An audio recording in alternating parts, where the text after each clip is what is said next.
September the 10th, as you all know. This is the Schiller Institute in Houston, Texas.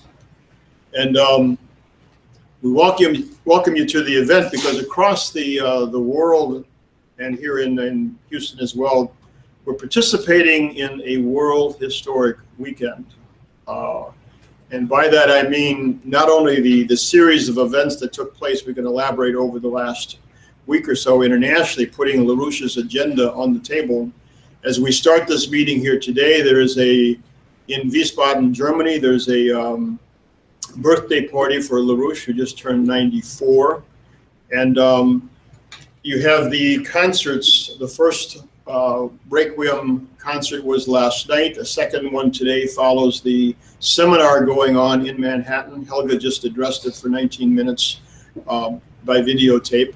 There'll be another concert tonight. There's another one that's carried live by the Diocese of Brooklyn tomorrow, which is the March, and then the Mass, which is the Schiller Institute, again participating, performing the Requiem. And then there'll be a following one on Monday evening in Manhattan as well. So 4 Requiems this weekend, really, as one of our members laid out, a kind of the Palmyra of our own organization here, defining this cultural level. And crucial to this celebration, both in terms of the victories unfolding and LaRouche's birthday 2 days ago, is the fact that Lynn, born 94 years ago, and the role that he took up, especially coming out of World War II as a young man, the insight, the direction, and the leadership that he's created now, where those policies are before the entire world. And especially the last decade, and then especially with now China picking that up over the last couple of years, that is the paradigm shift already underway. And we can discuss a few of those events and things, how it's changed, how people are actually addressing these issues and addressing this potential. The crucial thing, I think, is that we all, as individuals, are living through this and participating in it. So that for the first time in a long time, we have institutions. I mean, people who have been around LaRouche have been playing a role like that for a while, but now you have the world with actual institutions to change things. That's building again in the United States. And you can see that beginning to take some grounding, like with the JASTA bill, this Justice Against Supporters of Terrorism, this act that passed unanimously in the House following the unanimous passage about a month ago in the Senate. We now have a bill not just saying that Saudi Arabia and nations as such can be prosecuted, but you have with the 28 pages, this growing kind of momentum that justice will be served. And this is really why Mr. LaRouche called for this this living memorial. And I thought in the discussion in the webcast on Friday, Diane Sayre grounded this really in a particular manner when she referred to it and just identified it as a metaphor with Lincoln's Gettysburg Address. That these lives that were lost here already have dedicated this ground. It's really up to us, the living, to determine whether they're going to have died in vain or not. And we have a lot of deaths going on as a result, not only of the 9/11 day and then the operatives, the first responders, but the ongoing numbers of people who are dying as it's coming public, dying of cancers in various ways. In fact, one of the people who spoke at the concert in Manhattan last evening is the father of a first responder. His daughter had contracted cancer, and of course that was active in the victims' fight to get justice, and she just recently passed. So you have these kinds of stories and individuals coming public. Maybe people heard we were doing tables as we've been getting these 10,000 broadsheets out a week in Manhattan, building for these events, and then the escalation coming out of it. and a couple comes up to the table, and basically he, as the discussion starts up on 9/11, immediately kind of pulls himself out of the discussion and leaves the table. And the wife, said, look, it's not that he doesn't agree with what you're talking about. He actually worked in the Twin Towers, one of them, the morning, and that particular morning he had taken a break and gone down to buy a newspaper, and at that very time his entire co-working staff in that section of the building, and the building as a whole, was destroyed. So he's a lone survivor, and has been living with this kind of regret, and also for literally now 15 years. So it's these kinds of individual cases which have, excuse me,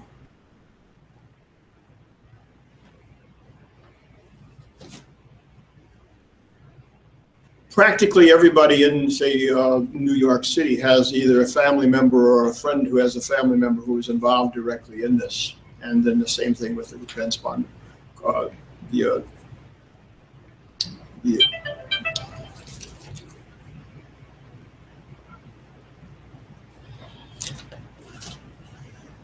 So what I wanted to do today, and we're going to play this a piece on the land bridge, both in terms of grounding Lynn's ideas, which are now before the world, and also a time to reflect and kind of go through looking at the developments, and especially with Glass-Steagall now on the table, how do we take that to the next level?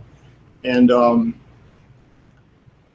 in thinking about that, it's really our own identity as Lynn has grown into this role throughout his life, to really take upon ourselves now, how do we take this proven situation, this proven capability of this organization, and wherever we tend to play our particular role in the course of the next hours and days, to actually be part of delivering this kind of victory. And why don't we just watch Helga? I think as we watch it, we should think through our own role in the fight of getting it to here, and then also looking at with these dynamics now underway, we can have a discussion afterwards in terms of grounding this and where we take it.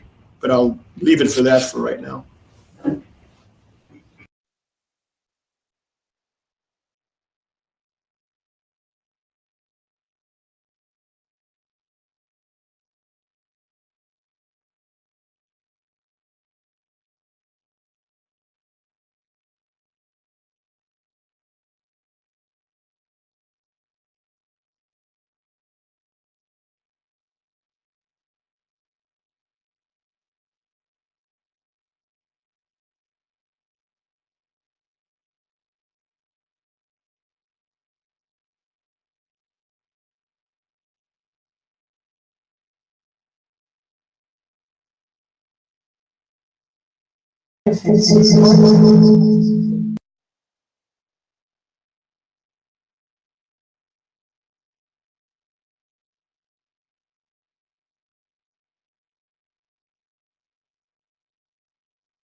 powerful political and economic forces, in order to preserve their post-World War II hegemony, would exploit the weaknesses of these underdeveloped regions and destabilize the major continental powers, in particular Russia and China. 20 years later, in a world where systemic economic crises and proxy warfare have become the new normal, it is not hyperbole to say that we are, as a planet, at the end of that post-World War II paradigm. Now, a handful of world leaders are proposing a change of course, and in doing so are fundamentally challenging the underlying axioms which have shaped the last century of global economic policy. Is it in a nation's interest to be the global hegemon on the planet? If a nation's or group of nations' defense policy creates a less secure planet, is it really effective? In what economic interest is it that entire populations and their continents remain malnourished and underdeveloped? Chinese President Xi Jinping's proposal for win-win cooperation on the One Belt, One Road initiative is an offer to change this paradigm, making an offer to all nations, friend and foe, to recognize that it is in each other's vital interests that every nation develop economically, culturally, and spiritually. And while the majority of the world's population has signaled their readiness to commit to a new win-win paradigm, the Chinese have no illusions about the implications of calling for a new global economic order. In the 3 years since Xi Jinping first announced the Eurasian Land Bridge Belt and Road Strategy at Nazarbayev University, China has made significant progress bringing European nations on board. However, while rebuilding these land and sea trade routes across Eurasia will dramatically improve the global economy, the initiative is not yet a global one.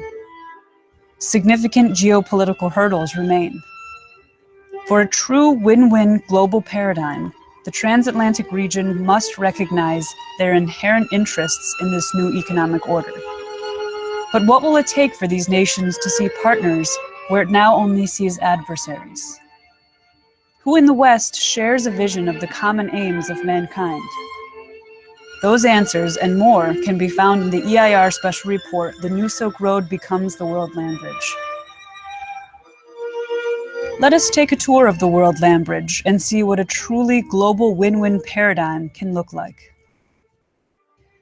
The 65 countries along the One Belt, One Road account for 63% of the world's population, a total of 4.4 billion people. But their output makes up only 29% of total world output.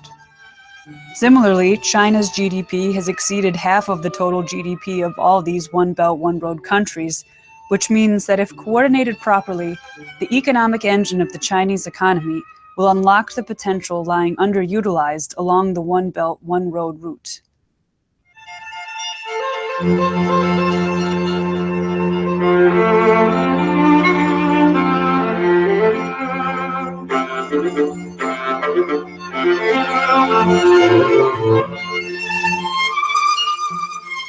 The European continent is generally associated with a high standard of living, a vast transportation network of roads, waterways, and rail, abundant electricity, and a rich history, a crucial part of which was a once high point of trade with the ancient Silk Road. But at what expense did Europe achieve and maintain this standard of living? And at what cost will it defend it? Has Europe and their allies' economic hegemony undermined the security of others, and by doing so, now compromised their own? The migration of over 1 million refugees from the Middle East and North Africa into Europe today demonstrates unarguably that the answer is yes. And while the conditions these refugees are fleeing are rapidly deteriorating, so too are the conditions in Europe. Since the end of the Cold War, Europe's loyalty to the City of London and Wall Street has sabotaged its own ability to sustain its standard of living. Today, Europe suffers from soaring youth unemployment and a chronic debt and austerity crisis, all of which is giving rise to extremist political organizations and cracking the facade of European unification. As China is currently demonstrating with its One Belt, One Road initiative, One of the greatest investments a country can make for its own security and prosperity is securing the stability and advancement of its neighbors. Such is also the case for Europe. The greatest improvement for Europe will be the coordinated development of Africa and the Middle East with the European continent. Two key features of the World Land Bridge Europe-Africa integration are: one, an extensive plan to upgrade Greece and the Balkan countries with a network of transportation, power, and water routes, utilizing its geostrategic location in the Eastern Mediterranean to become an active gateway between Eurasia to the north and Africa and Southwest Asia to the south. Second, completing the missing link between the two continents at the Strait of Gibraltar with a 25-mile tunnel connecting Spain and Morocco.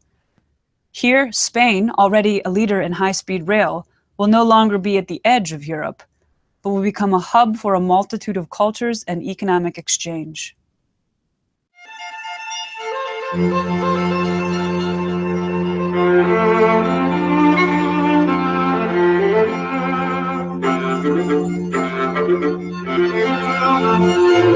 In this new paradigm, Africa requires allies, not NGOs. They want access to abundant, cheap electricity, not appropriate technology. In this new paradigm, Africa must be seen as the rich yet underutilized continent that it is, not a burden or a place to send aid, as many commonly think today. The vast potential of the continent can be unlocked with a few key projects. First, the Transaqua project. This project would divert 5% or 100,000 cubic meters of fresh water per year from the Congo River to Lake Chad. Refilling the lake will provide Central Africa hydropower, irrigation for agriculture, waterway transport, and will relieve the region's present landlocked condition. A second project, conceived over a century ago, is a dedicated rail line running from Dakar, Senegal on the Atlantic coast, across the continent to Port Sudan on the Red Sea. The main line passes through Senegal, Mali, Niger, Chad, and Sudan, connecting the Indian and Pacific Oceans. In total, a 14,000-kilometer network of rail. And a third project, authored by Egyptian engineer Ayman Rashid, is the Africa Pass, featuring two development corridors which integrate the water and transportation potential of the continent. The Africa Pass connects the Great Lakes nation's agricultural output to modern roads and high-speed rail, leading to a major modern seaport at Sidi Barrani on the Libyan-Egypt border. This overdue connection creates an export outlet for agricultural products now being wasted for lack of access to markets and storage. The Africa Pass also outlines a 3,800-kilometer irrigation canal extending from the highlands in eastern Congo northward through the Central African Republic, South and North Sudan, and into Egypt to fill the Qatar Depression west of Cairo. The success and advancement of Egypt is not only key for Africa, but also for the Middle East. These two regions of the world have suffered the greatest under the current paradigm, and they have the most to benefit from a new one.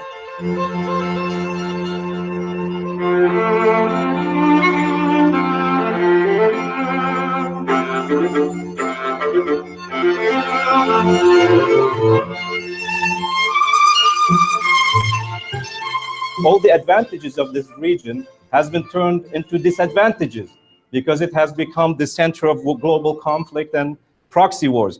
Hussein Askari, a longtime collaborator of Lyndon and Helga LaRouche, translated the report into Arabic and traveled to Egypt for its debut in March of 2016. I mean, this is a unique area. There's no place on Earth which has the unique characteristics of the region in the zone. It's in between three continents. It has more than 2/3 of the world oil and gas reserves, but more importantly, it has more than 450 million people. Most of them are under the age of 30. So you have the whole future in front of them. One of the main routes of the New Silk Road passes through Central Asia and Iran, through Turkey and into Europe. Sub-branches of this route are already under consideration, including Iranian plans to extend rail eastward to Baghdad, then further along the Tigris and Euphrates rivers to Syria. The rail line along the Euphrates can be connected to the maritime Silk Road, through the Persian Gulf and the port of Basra in southern Iraq, and northwest towards Deir ez-Zor, Raqqa, and the ancient trading city of Aleppo. This route, built in cooperation with Iraq, will be a big step toward regional integration and a development corridor between the Persian Gulf, the Arabian Sea, and Indian Ocean, with the Eastern Mediterranean and southern Europe. A rail connection to Tehran will also provide Syria access to the Caspian Sea region, intersecting the new Chabahar Port project, a joint Iranian, Russian, Indian economic corridor from India by sea to the port of Chabar in Iran, northward by rail into Central Asia and onto Russia. The stabilization of this region of the planet will stabilize the world as a whole. From here, the potential integration with the world by land and sea is immense.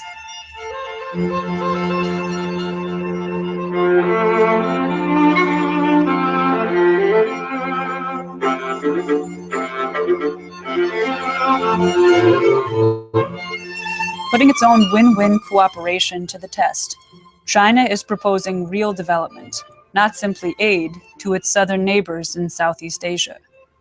China has offered to extend its impressive high-speed rail network south, integrating the large populations of Southeast Asia into the One Belt, One Road corridor. Construction of the long-planned Kunming to Singapore rail corridor is now moving forward, due in large part to financing and construction contributions from China. The Central Line will cross Laos and Thailand before heading south to Malaysia's capital, Kuala Lumpur.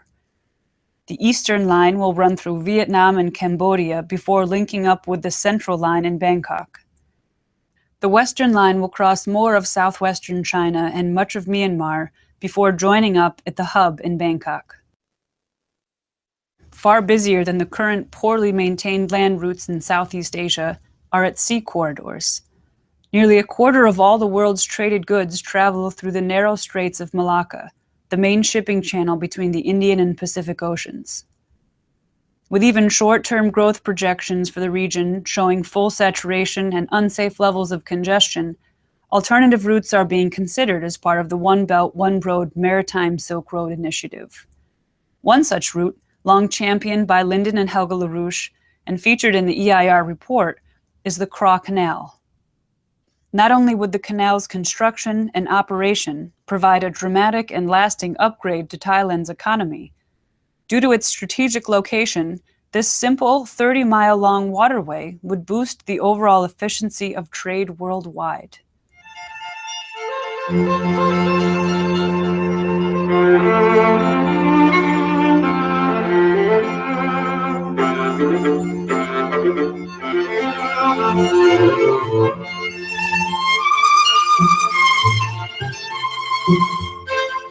As part of the transatlantic, the United States is also associated with a high standard of living. However, the Wall Street-dominated post-World War II paradigm has taken its toll on the U.S. economy and its people. Scrapping its agro-industrial sector for financial and services industries with the promise that it would make for a more competitive economy, high-earning, skilled work was outsourced to cheaper markets abroad, which don't provide a living wage for its workers.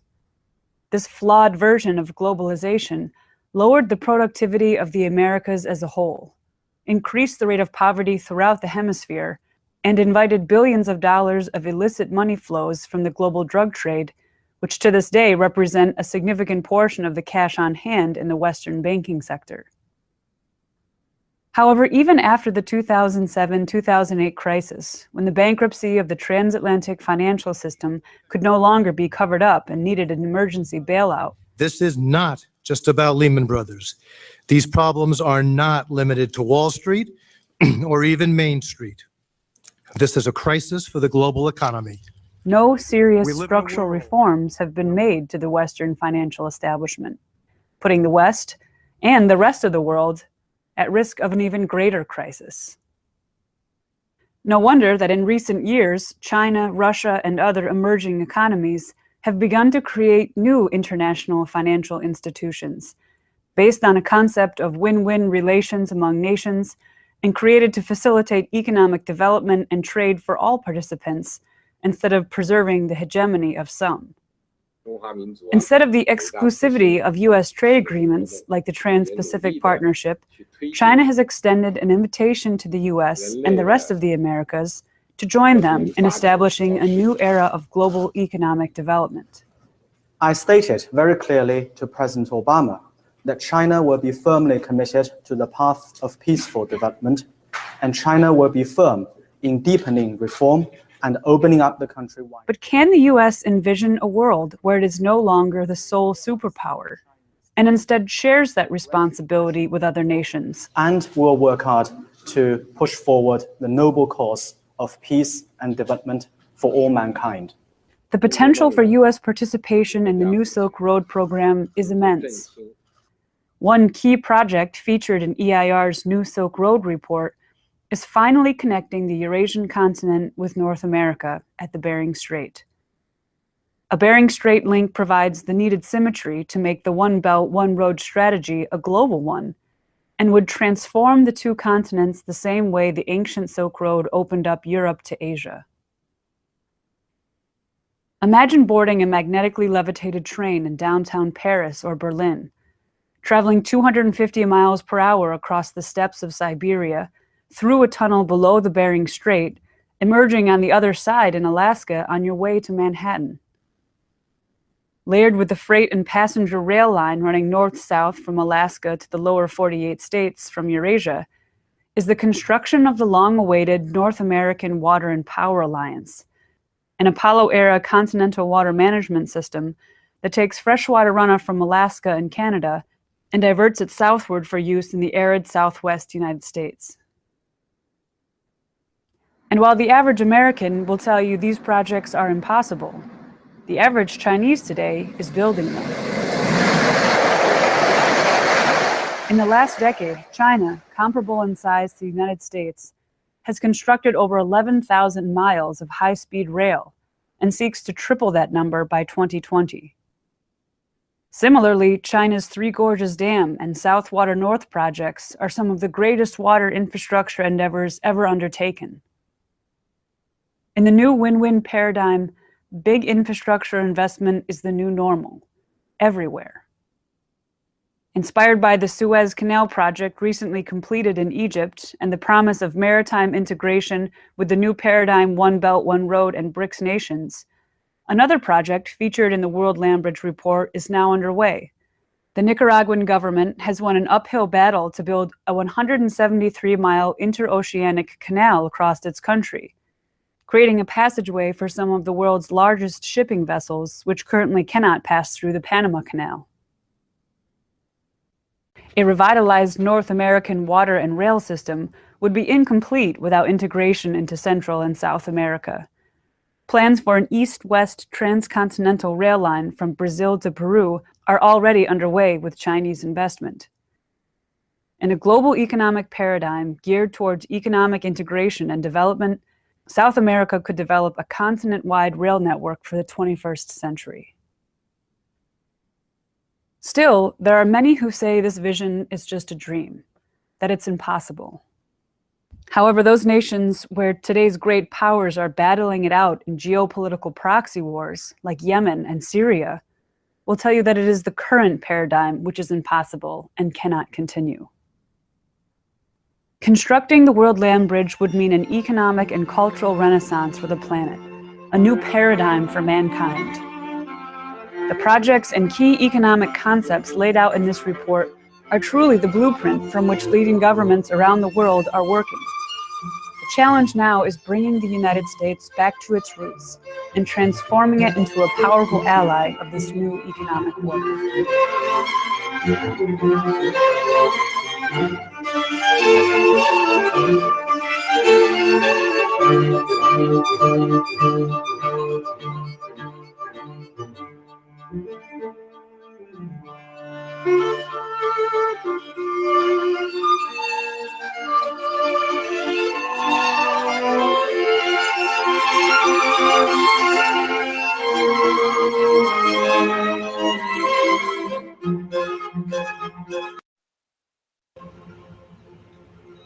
Now,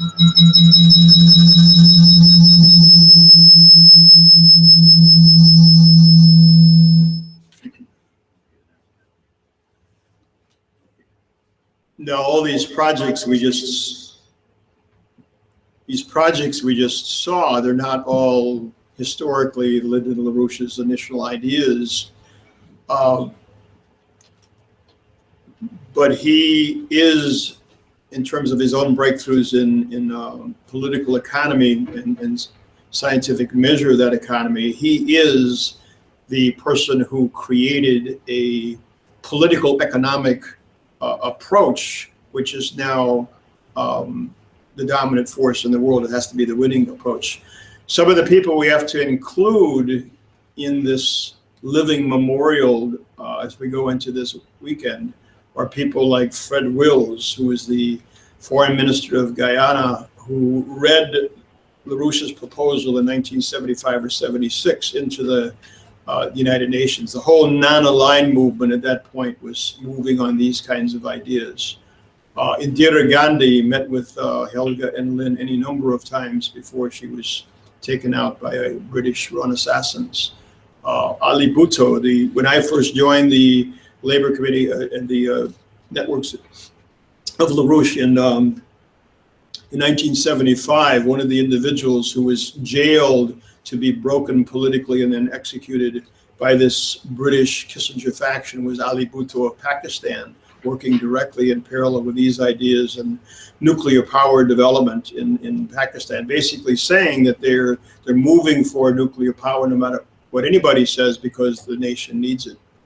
So you can go through a whole history of this. We've talked recently about, people like Herrhausen, the banker of Deutsche Bank, that was moving in parallel when the Berlin Wall came down.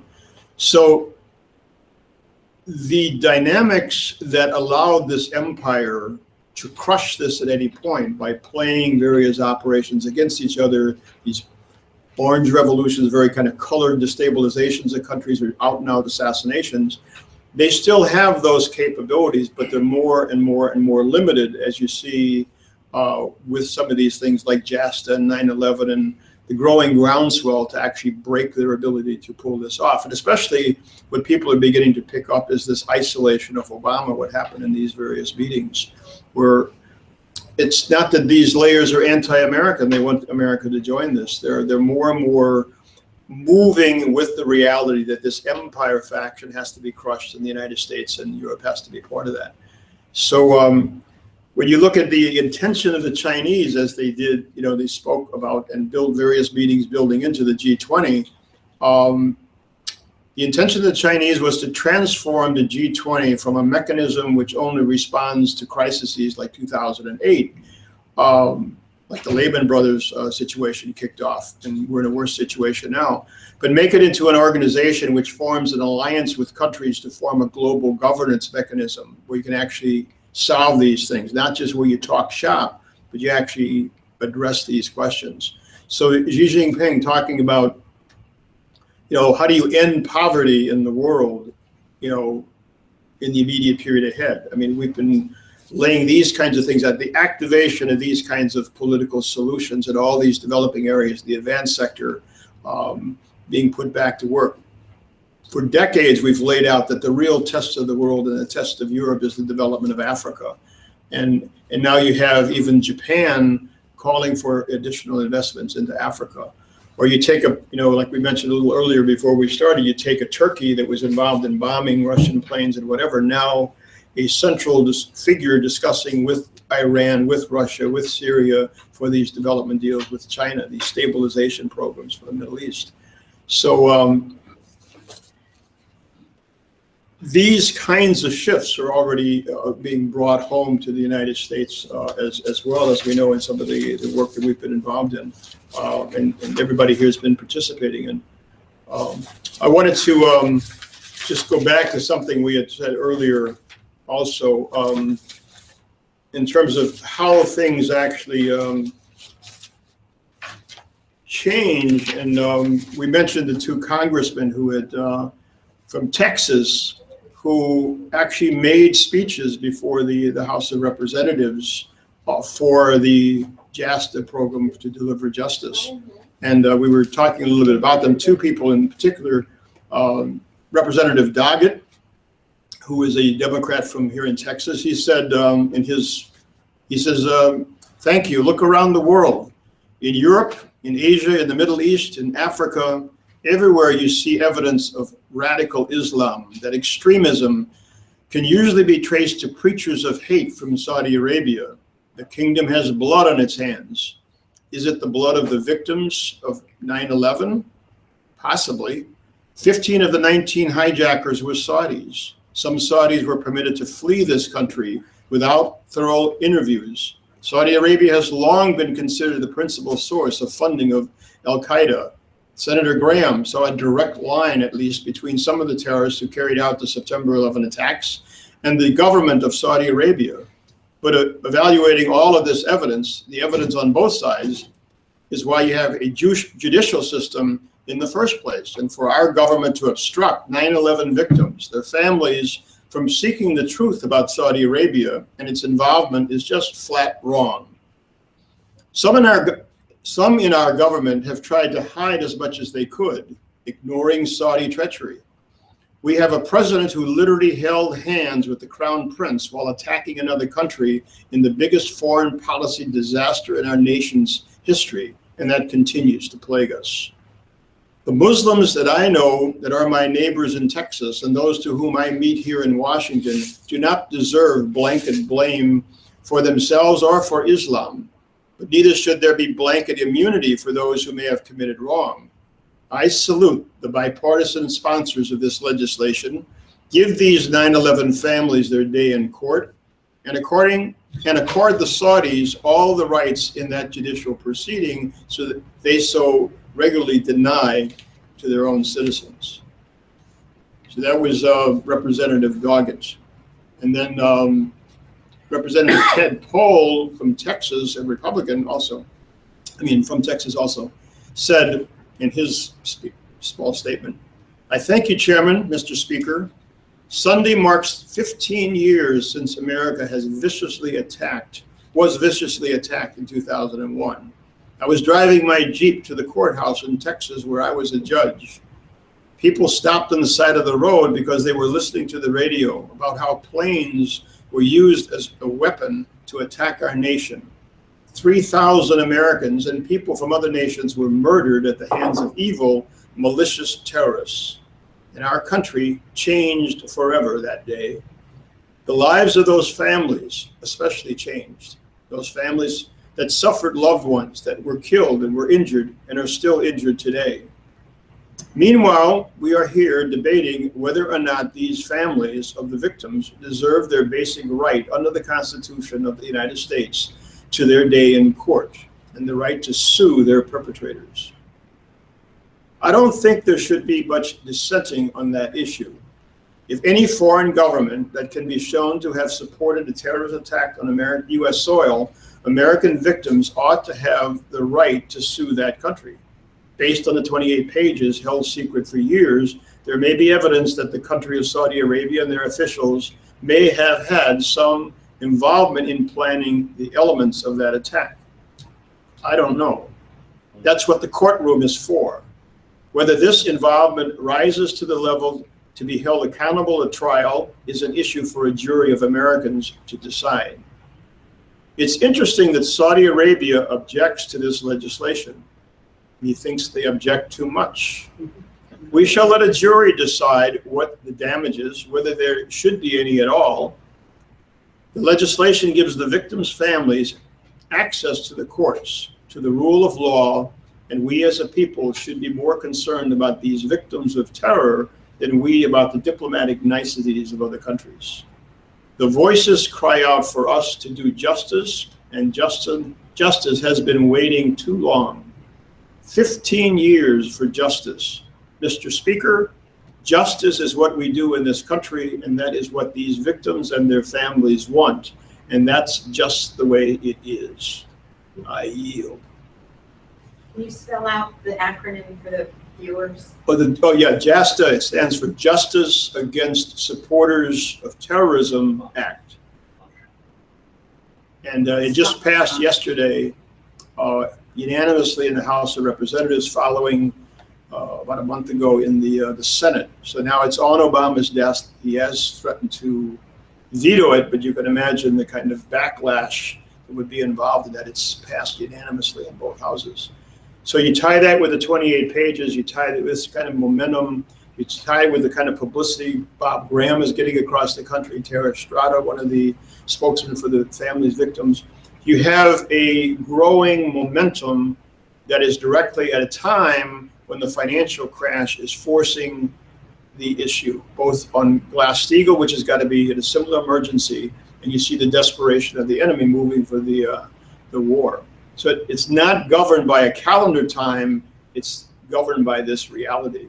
And that's the real celebration, before we maybe open it up to discussion here, the real celebration of Lyndon LaRouche's birthday 2 days ago on the 8th, which is taking place as we meet here today in Wiesbaden, Germany, where you have, again, the situation where you have the creativity of the individual human person, every person, is not only what is the subject, but is the sheer necessity of what we have to bring the world back to if we're going to move the situation fast enough and actually be able to maintain and build and then actually maintain and develop these kinds of projects, not just on the Earth, but near space and then space itself.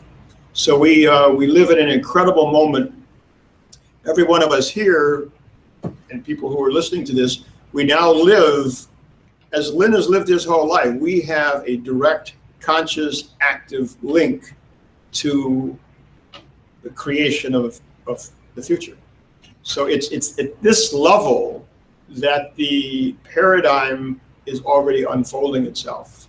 And what we can do as we end this discussion, there is the G20 meeting opened up with a incredible musical event.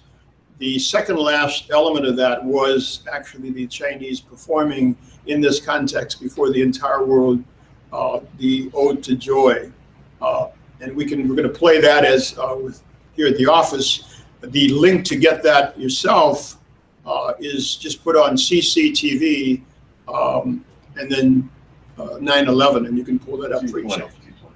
I'm sorry, CCTV space G20. Right, it'll be one of the first two. Be one of the first items there. So anyway,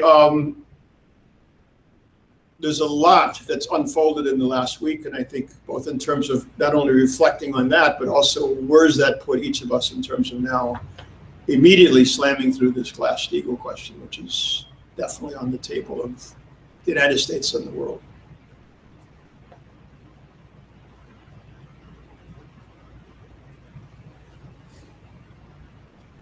Are you opening up for questions? Okay. I have a question on Turkey. The contradiction to me is Turkey is attacking the Kurds in Syria, and the Kurds are fighting ISIS. And the Peshmerga are known to be one of the best military forces attacking ISIS. And now people who are very well educated have to flee Turkey. It's said now up by Turkish families themselves. We have many neighbors in my neighborhood that are Turkish. 100,000 people laid off because, and these are doctors, professors, lots of teachers, schools closed, the media shut down so people can't, and phone calls tapped so that family relatives can't even talk to their families here in Houston. And it's just a very, very frightening situation. Families who manage to take their passports, get on Turkish Airlines, and then just as they're about to take off, their name is called and the family has to leave because they're on the enemy list of Erdogan. And others who are escaping, even this week, who managed to somehow get out. Some of them were stopped in Amsterdam because now he's just blacklisted their passports. How tens of thousands of people decided they were his enemy. And so then they think they made it, and then they're held up in Amsterdam. But recently, the past few weeks, Interpol actually investigated and said, because they had their passports with them, said that you are legitimate, you may pass through. But it took 2 weeks of being held up because their passport was listed as lost, and this is happening. So what's happening to these families and these people who have to leave and their homes in secrecy and flee their neighborhoods if they can, but most of them cannot get out right now. In the meantime, the Kurds are allies in fighting ISIS. So I'm asking you what you think about that. Well, I think it's a situation as we're in a fight between these two paradigms. You can make a similar situation in saying all the refugees that are coming across the Mediterranean, and how do we solve that? How do we rebuild the Middle East and Northern Africa? Well, obviously it's not like that, but we have a situation where you're basically describing the predicates of an old paradigm, in some cases in ways still playing itself out in terms of the transition. You also have this new paradigm. So one of the interesting things is looking at Turkey. If you look at Erdogan, and you saw where he, under the British and the Obama influence, was downing Russian planes and whatever, and then in a relatively short period of time, you have him saying things like, Turkey has started a serious attempt to normalization of relations with Syria and Egypt in foreign policy on principles of we have to increase these friendships, we got to reduce the hostilities. This was the foreign minister speaking. And then he says, we think we need to develop the economic and cultural ties with Egypt as countries that use the two sides of the Mediterranean, in warning that basically that these things can't be repaired overnight, but we have to start thinking in different directions. So there's a lot of people, as you're citing, get caught in the middle of this. Not that Erdogan overnight became, and everything's now functioning differently. Some of these transitions can't be turned on a dime. We've allowed these wars to continue on British policy for far too long. We do have to join this coalition, and in removing Obama, turning this policy. I mean, as we're speaking here, you have layers in Congress moving to block American funding of any weapons into Saudi Arabia. But at the same time, you have Obama provoking with other sections of the military, the actual destabilizations and provocations with Russia in the Black Sea. So you have a fight being played out. And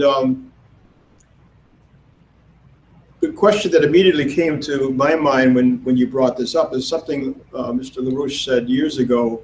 One of our members brought up on this whole massacre that was going on in Uganda, and went through this kind of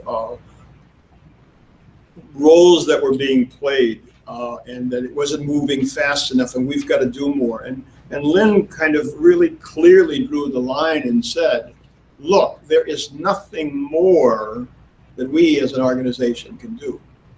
You look at these kinds of development projects, we had them before the world, we had them in various kinds of forums being discussed. So in terms of defining the solution and building a political force to deliver that solution, we could always do it better. You could be more emotionally and morally charged to do more. But in terms of what you can deliver as a solution, this is the solution. And it won't maybe play out in every situation immediately, where that there aren't some people that have these kind of difficulties. And even in some situations, people are still dying. But that's exactly why we have to move. We have to move quickly. It's not an academic time. When people are talking Glass-Steagall, it's not some kind of relationship to a banking reform that's a little bit better than Dodd-Frank doing what Dodd-Frank should. It's got nothing to do with the banks. It's changing the actual control of credit back to a nation state, with a nation and cooperating with other nations. So you can break the back of these operations, which is what we really have now with what Xi Jinping and Putin put on the table with the G20 and all these things. So I'm not trying to belittle what you're saying and the problems. I'm saying the only solution for us is to create a situation where the United States joins this kind of solution, and slams it through, creating the conditions where those nations that have begun the shift can shift faster. First, go ahead, Joe. Well, would you say something about North Korea? Because here we had Can I interrupt you, Joe? Because I just want to answer what she was saying, and then you can get to yours, because this is related to what Louise was saying. Okay. Okay? This isn't a question. I just want to say that all of us, when we get confronted by these horrible injustices, have to try to think of things in the broadest historical understanding, and from the past and the future. And what occurred to me while you were talking is two things. First of all, the horrible genocide of the Armenians by the Turks in the middle of the beginning of World War I, 1914, I think it was, 1915, okay? That was the last gasp of the Ottoman Empire before Kemal Ataturk took over and tried to create the basis of a republic, which they had problems and injustices under the Ataturk model, okay? But it was 1,000% better than the Ottoman model, which the British tried to keep.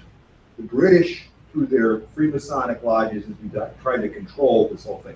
And they were in charge of all these genocides going back and forth between the Kurds and the Armenians, and there's this horrible continuing massacre over centuries, okay?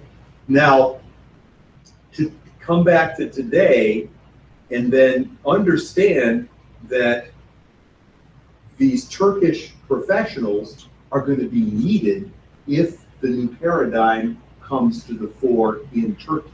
They're going to have to change if they want the skills of these people in Turkey. They can't just say, we're associating you with some bad group, or, now we're pro-Russian against the United States, so we're going to persecute all the people connected with, what's his name,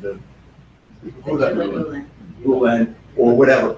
They're going to have to say, wait a second, if we want to actually build the nuclear plants in Turkey, or the trains and the tunnels that China and Russia are offering, we're going to need these people, and not just some slaves who want to go along with it. So you have to think from that standpoint of taking into account this horrible cultural paradigm that's still there, that Aragon has been trying to revive really ugly parts of this heritage, okay?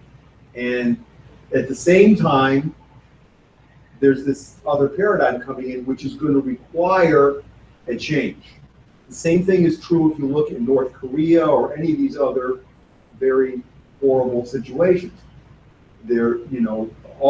These injustices, if the new paradigm is moving, as he was saying, with a certain power, they're going to require a change. In America, think about what is going to have to be respected and developed and encouraged, as opposed to what we've been accepting. Well, you need skilled and educated population. Who have empathy and cooperation, and not, just whatever. Well, since the failed military coup, so this, massive emergency decree government has been declared, and just overnight people we're talking about tens of thousands of people, and there's no unemployment compensation. Right. So the question is, how do you create a situation where you can solve it? And so it's not, you see a lot of these professors and academics, they can list all these kinds of historical battles, but they don't take a moral, emotional stance in actually making sure you create the conditions with economic development to start solving it, which is precisely what the new paradigm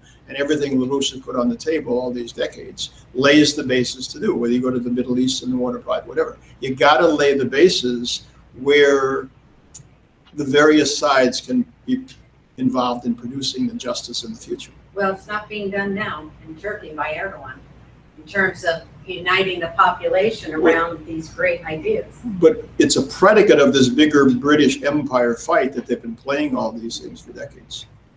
Joe first.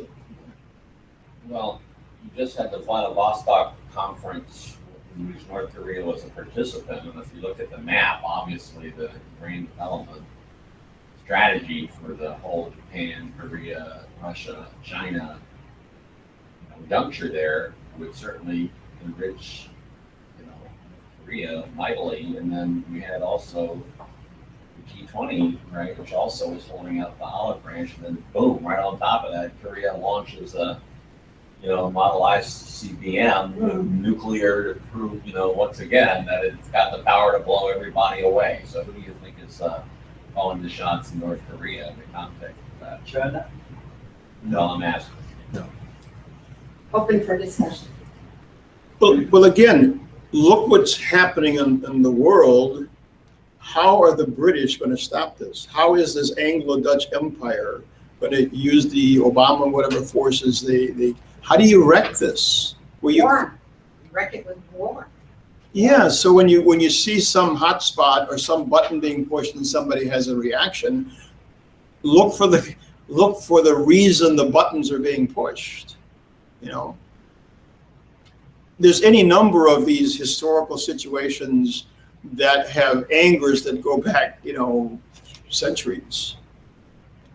The British and the Empire are masters have been playing these. The difference is this time, rather than the kind of war against Japan, war against any number of places that they pulled out, Russia, Japan, China, Japan, everything that they orchestrated in the build up to World War I and World War II, they were able to pull it off and orchestrate that kind of war. Look at Xi Jinping and Putin and what they've done in parallel with what Lynn has had on the table in terms of this new paradigm to undercut that at every point. So that in every place they're moving to do this, they're countering it. That doesn't mean somebody doesn't get hurt in the process of this thing being fought out. But the only way you're going to solve it, like in the United States, you have to solve it at this higher level. You're not going to fix anything in the United States except slamming through Glass-Steagall, breaking the control of London through Wall Street, and have immediately the vectored credit stabilizing the situation here, and we participate with this development. And as Helga lays out, that can move a lot more quickly than anybody realizes in terms of it's not something we're projecting like we were fighting for back in the 70s. This is now the policy of 2/3 to 3/4 of the world. Now, when you see one of these hotspots flare up, all of a sudden, North Korea gets, threatened on this and they react. Well, obviously they're profiled to react.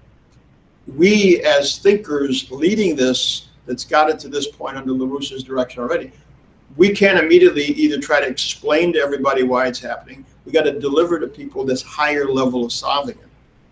If you bring the Koreas in on this project, it's again a win-win situation for both sides. In the Middle East with Turkey and whatever. The United States used to be the government that nations came to for that So kind you're of saying thing. that if maybe British direct networks within the North Korean military, they could be triggered to do something. They are being triggered. They've been triggered since That's why we got the mess. Cheney came in. I mean, we just saw these films. I mean, Indira Gandhi, look at the people that were actually globally moving on this and they're taken out. I mean, this is, I think, again, where people really have to appreciate this man that just turned 94. Not that just the quality of mind in terms of looking at these dynamics and having the courage, many times in his case, individually, alone, making these decisions, of looking this squarely in the face and saying, this is what it's got to be. When we offered the Strategic Defense Initiative, when you offered through Reagan that to the Russians and they rejected it, what's the basis of that rejection when they have just got offered the best deal they ever had? Well, you had a faction there under Underpuff, the British operation, who wanted to wreck this. He realizes that if you have this kind of development, the United States leaps forward really fast, and any kind of notion of a Russian empire, world empire, is going to limp along behind. They'll have development, but they'll never catch the United States. So they reject it. So that you have various kinds of agents being played. The question here is, you're dealing with somebody who's a dupe, just doing something because they're a little stupid at this level, or are they actually operatives for this higher operation? And how do you sort that out? And Lin is the master of this. And we've got all kinds of material out here, from the doping book to the, Children of Satan book. They're on the site that people can go through and study these things. People, actually, if they haven't, sign up, subscribe to this this journal, read it every week. It's great, so the viewers can see. It's the Executive Intelligence Review. It's the Journal of Records since 1980, maybe even a little few years earlier. 74. 74, yeah. So, but on these questions, the last thing people should be saying at this point is, well, do the British have a role in this? This bunch is desperate, desperate. Now, they still have some power to wreak destruction, but, Glass-Steagall just removes their control, makes them eat their own bad paper. The same thing we have with the 25th Amendment, just lifting Obama out of there. It's not a big elaborate deal. This guy is a case before the entire world. They're even naming diseases after this guy. I don't know. People. 2 viruses last week got named, or in the last period got named. Parasite. Named after, named after Obama.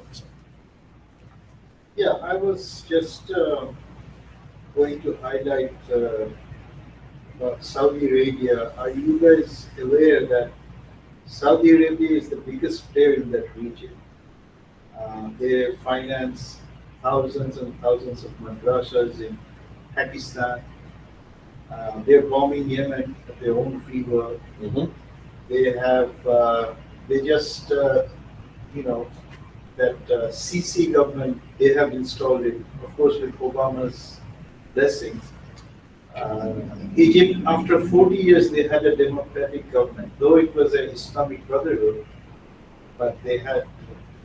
My question is Saudi Arabia just is being played upon by this Anglo-Dutch empire? They're just on. Saudi Arabia is the biggest player in that. They're exporting Wahhabism. Mm-hmm. I'm from Bangladesh. Mm-hmm. The kind of radical Islam I am seeing for the last 10, 15 years, it was never there. Right. In Pakistan, the last 20 years, it's President Pervez Musharraf said 30,000 madrasas have sprung up, and what are they teaching? They're not teaching any technical education. All of it is financed by Saudi Empire, And the other day they kicked in Egypt, there's a democratically elected government, and they were, what's his name? The guy before Sisi. Mubarak? Morsi was a PhD in engineering from University of California. So I thought he could have guided Egypt much better than any of these guys. Though his party was an Islamic Brotherhood, but I don't think that would have taken Egypt to a theocratical state, because after all, he's a Western educated, very successful individual. Bringing Egypt into the war against Assad. Do you think all of this is related to this Anglo-Dutch empire, and look at their will? Saudi is sort of trying to, forward their will and their design. Where did they come from? What happened at the turn of the century? Into the 20th century, right? The whole shift by the British into oil, and they created this structure as a control mechanism, right? They call it some line, all you see Saudi Arabia, Jordan, it's a straight line. Hike line or something? Sykes-Picot? Sykes. That was the treaty between the British and the French to recolonize the Ottoman Empire, what was left of the Ottoman Empire after World War I. And we actually have a class on somewhere, probably on one of the Texas Schiller videos that Harley gave on that. Mm-hmm. How the British you know, why do they call it Saudi Arabia? It's the only country in the world that's named after a family after we got rid of Rhodesia, right? They elevated this family, Ibn Saud, you know, and just put it there, you know, and grab most of Jordan and the holy places and so forth. They have this kind of barbaric Bedouin cult, you know, running the holy places, and you know, it has the importance of the empire. Yeah. Prince Charles, you've seen the pictures of him dancing with the Saudi princes and so forth. It's totally tied with the monarchy. And do you see as an American any chance of Saudi Arabia having some sort of democracy? Or will Americans ever, you know, pressurize their government, the Senate, to move Saudi Arabia towards a democracy? Already there's some openings. You've got these, you know, the China is coming in playing a role. Again, the question here, crucial thing is development. You know, they massively need a nuclear program outside just based in oil. I mean, so if you drop, we have actually a program, Mr. LaRouche's program for the Middle East, where you take all these nations and development of water systems, power systems, where the whole region can develop. So you get out of this ability to manipulate over scarce waters and other resources. You know, so Pete was first, I think. I mean, I think that the situation in Turkey and again Saudi Arabia is one way to look at it is that you know, Aragon is you know, what 2 months ago, maybe 3 months ago, we would all say he's just an idiot, right? And we look at Saudi Arabia, and you know, you got a bunch of degenerate princes who are gambling and smoking and drinking and womanizing, and they're a bunch of it's garbage. Now, so what's if you want to change Saudi Arabia so that Saudi Arabia doesn't support Wahhabism, so they actually allow women to be human beings instead of property, or you want to stop the prejudice against the Kurds in Turkey, right? Where, well, what did Russia do? Did they go in there all high and mighty about civil rights and about human rights? Well, it might have come up, but Russia said, look, you need this railroad. You need this power plant. You need this water project. So despite the ugliness of part of the way they think, they're making deals that allow for the kind of economic development that can ultimately destroy the social underpinning of the ugliness. And it with Russia, what did they just, I mean, I was totally shocked. Russia just met with Saudi Arabia. And they agreed on mutual development of oil. You know, I guess maybe Saudi Arabian technology to help Russia develop their oil things. And Russia's going to build 15 nuclear power plants in Saudi Arabia. Now, is that because Saudi Arabia is some great, you know, ally of Russia? No, but Putin recognizes that the power that the new paradigm has is building the future for the population of any country. And that's what's going to change them. There's nothing else you can do. You can't go into Turkey and bomb it and say, we're going to save the Kurds. That won't do it. And you're not going to be able to throw Erdogan out unless you agree with Obama and thinks he's right to go in and get rid of Assad. So you've got to work in some diplomatic way, and the power that Russia and China and others have organized now is the lever that's available, and it's being used. And I'm sure maybe it could be used better, but they're doing it. Damn it, it's a good thing. One of the reasons I read these two congressmen's letters is not just to, I mean, many of us deal with these guys, and the fact that these subjects are changing. Glass-Steagall is on the table. They may not lead it, but you know, you've put through Glass-Steagall and you have a national policy to, whether it's in Houston or whether it's in St. Louis with the Ferguson area, or whether it's Detroit with all the idle plants and destruction, or Baltimore, every one of these places has auto plants sitting idle, Boeing plants sitting idle, you know. So these magnetically elevated trains, these capabilities for, you know, desalination for water, mass production of nuclear power, but just dropping in whole projects like Roosevelt did with the, not just the Tennessee Valley Authority, but the four kind of the dams being built, whatever. So you can drop this in as a package where immediately on the decision to do that, like with Kennedy with the Apollo program, immediately starts putting a lot of this capability in a different development. It starts gearing up to meet that challenge. So you can begin using a lot of this retired force as the trainers of a younger force coming in under, you know, apprentice programs, you know. Where you work them half the day and you, you know, you train them the other half. But you start, again, focusing the nation on the mission and purpose of development, like Keisha's doing here with others in terms of meeting with these NASA leaders. They get them out of this cynicism, getting them out of this pragmatic approach where they sit and grab this little project or that because that's where the money is publicly or privately, and get them to join a fight for a mission orientation, scientifically vectored operation tied to Glass-Steagall and tied to the infrastructure development. And that immediately has parallels joining the situation all around the world, as we just saw.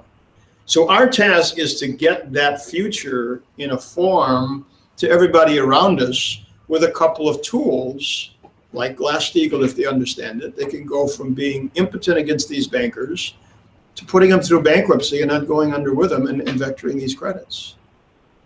And we're in that moment, because we're on the timetable of that crash, not on a calendar time.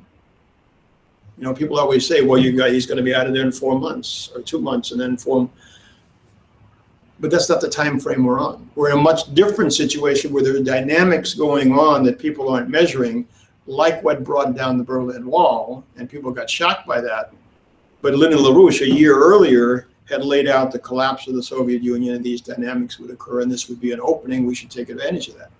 So we got defeated that at that point, but we're now in a situation to actually not lose that opportunity and actually deliver it like Helga laid out today and like we're laying out on this weekend. We're creating a situation where people think in that kind of unified form.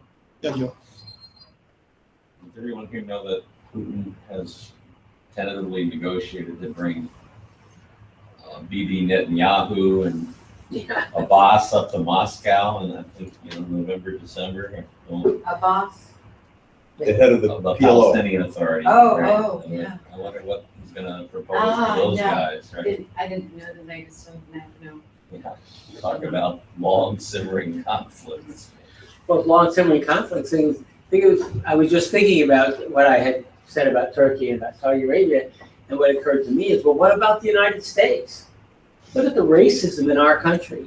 I mean, the racism is really deeply ingrained, and it's not gone. But where has the progress occurred? Where has the progress really occurred? Well, it's occurred in education, but you know, I'm thinking of is economic development. The laws that Congress passed, despite their stupidity, despite their racism. You mean decades ago? Well, yeah, you know, what Johnson did, especially. Right. Despite their prejudices. Despite their prejudices. Yeah.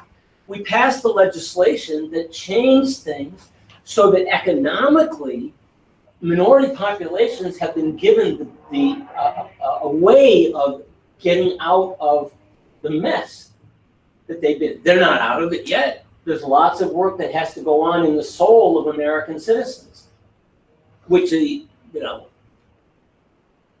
what we're doing in Manhattan today is part of, right?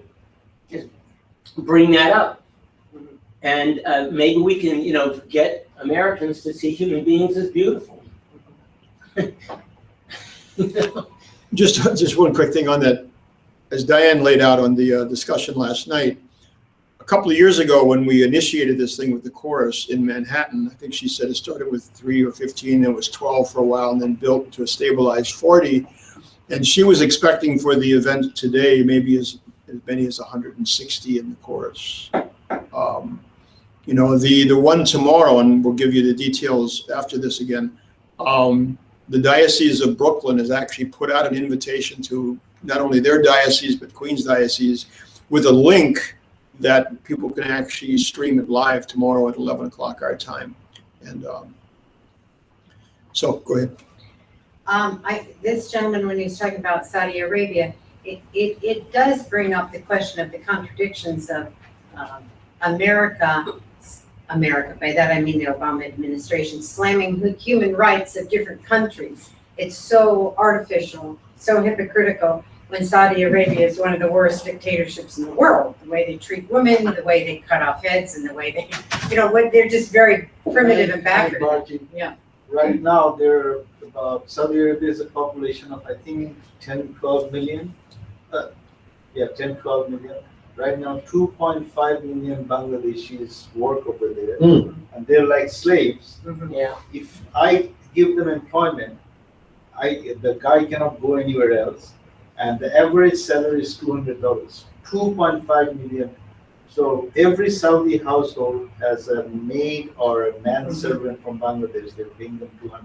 And they confiscate their passports so they can't leave like slaves. Yes.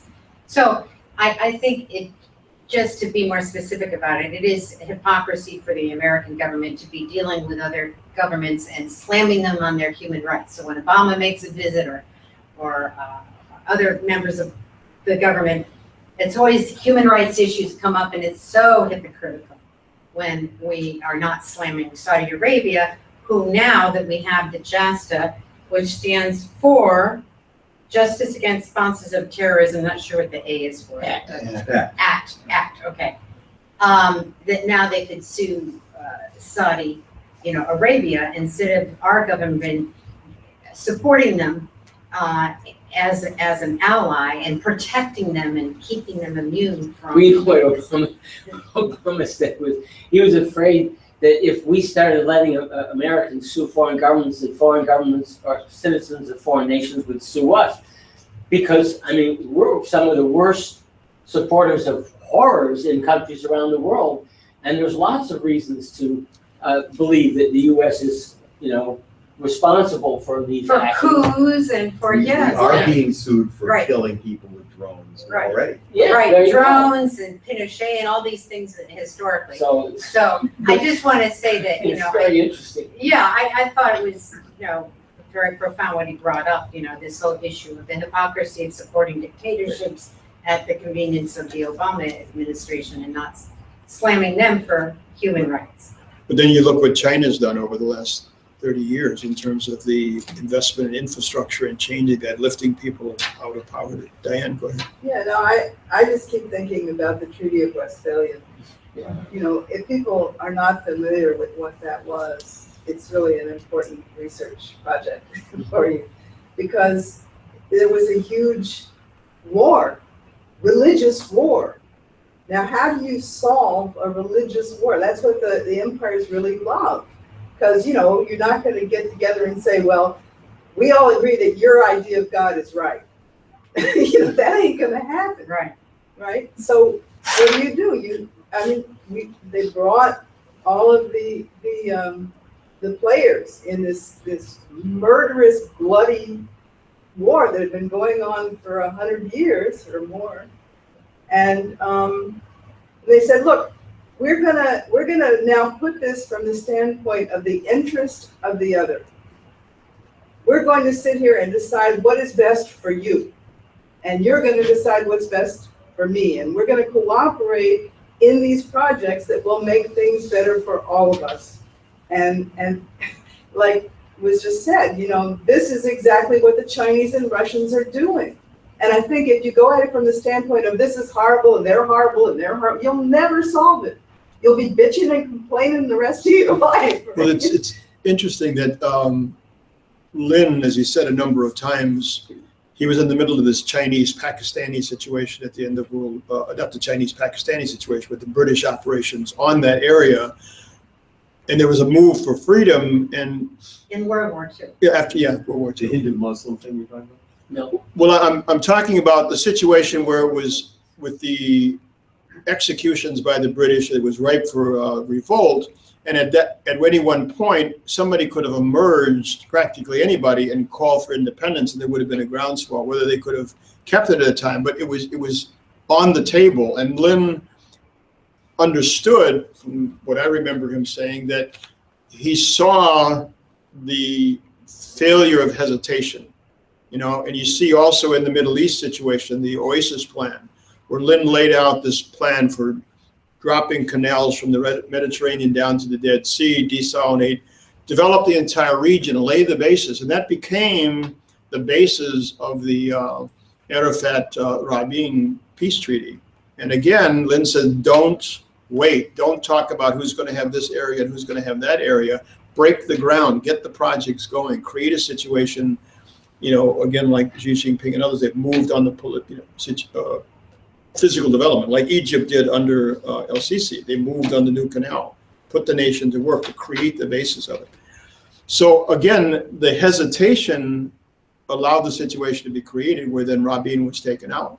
You know, so it's a similar situation. You can look at these, look how the developments, look at the meetings last week, and we can say, in a positive manner, even with some hesitation that we haven't got it yet, but it's not a situation where you want to wait. You can't have a situation where we academically approach whether or not Congress is going to pass this Glass-Steagall. We've got to get that and bring the U.S. in on this. And so none of these kinds of fights, in terms of a academia that goes on in school, where it's a bit abstract, a bit removed, you can argue every side of it, but never take an emotional stance. It's never been LaRouche. He clearly understands, thinks through the whole history, and then forces to create, you know, a situation to create the alternative. Now we have that alternative on the world stage right now, and what we've got to do is deal with it in real time, and in our real intervention here on Glass-Steagall especially.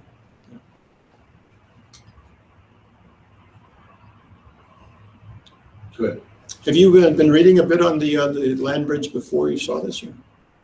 This international development program, the BRICS, and He came in late, he didn't even see it. well, I know that. I mean, just in terms of his own. You can get that on the video. Do we have a copy we can show them? Yeah, let's show. Yeah.